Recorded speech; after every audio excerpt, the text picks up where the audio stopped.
You don't raise your voice, you don't demand attention, you don't explain yourself more than once. And yet when you enter a room something shifts. People feel you before they understand you. There is a gravity to your restraint, a weight behind your silence, an authority that does not announce itself, but settles quietly into the space. And this is where the paradox begins. Because the silence that gives you power is the same silence that costs you intimacy, rest, and being fully known, a truth few ever articulate. Because your power was not born from confidence or dominance, but from absence, from environments where being loud was unsafe, where needs were inconvenient, where emotions were ignored or subtly punished. So you adapted. You became observant instead of expressive, controlled instead of chaotic, quiet instead of vulnerable. And over time, this quiet hardened into something that looks like strength from the outside. People project onto you, respect you, defer to you, sometimes even fear you, while inside you were never taught how to receive, never shown how to soften without danger. And this is the dark truth of silent power. It protects you from harm, but also protects others from ever truly knowing you. And the cost of that protection is a loneliness so normalized it often goes unnamed. Because silent power is not charisma or confidence. It is regulated restraint forged in emotional dysregulation, most often emerging from emotional neglect rather than overt abuse.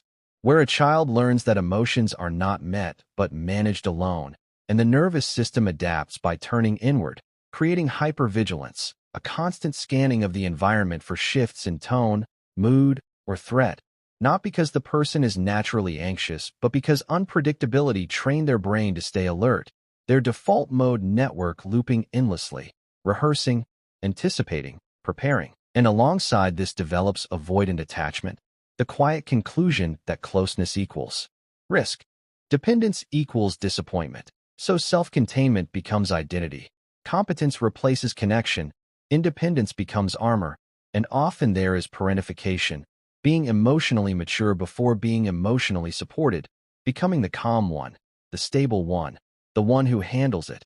And these adaptations are intelligent.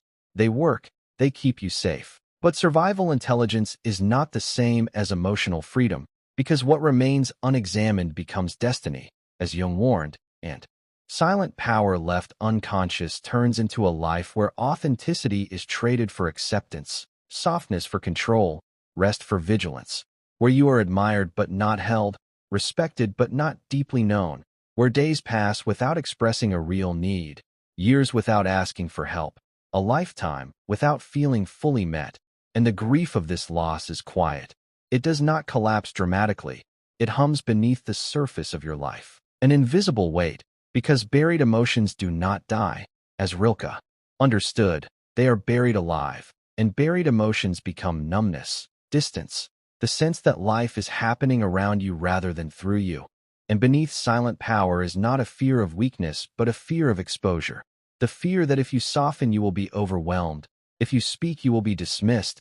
If you need, you will be alone. So you remain composed, contained, unreadable, suffering in advance as Seneca described, bracing for threats that no longer exist. And these patterns follow you into adulthood, shaping relationships where you attract people who rely on your stability but rarely inquire about your inner world, where you offer insight instead of emotion, withdraw instead of asking for reassurance. In careers where you become indispensable yet unseen, doing more than required while hesitating to advocate for yourself, letting competence replace fulfillment. In self-worth built on usefulness where rest feels undeserved and softness unsafe. In boundaries that are rigid rather than responsive, where you don't say no but disappear, don't negotiate but endure. In emotional regulation where you remain calm in crises yet struggle with joy.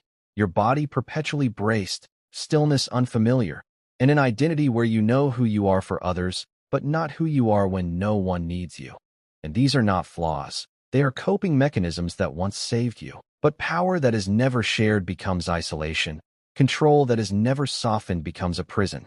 And healing does not require becoming loud. It requires becoming available to yourself, to feeling, to rest. Beginning with inner child work not to relive the past, but to update the nervous system. Teaching the body that safety no longer requires vigilance, That expression no longer leads to punishment.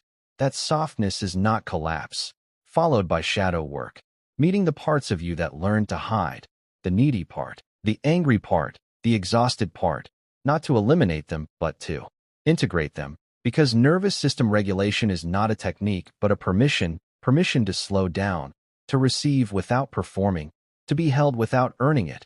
And here is the truth few talk about. Real power is not silence. It is choice. The choice to speak when it matters, to rest without guilt, to be seen without armor. And as Jung said, the privilege of a lifetime is to become who you truly are. So the goal is not to be fixed, but to become whole, to let your silence be a choice rather than a cage. Because silent power deserves consciousness, not sacrifice. And wholeness begins the moment you stop surviving and allow yourself to exist.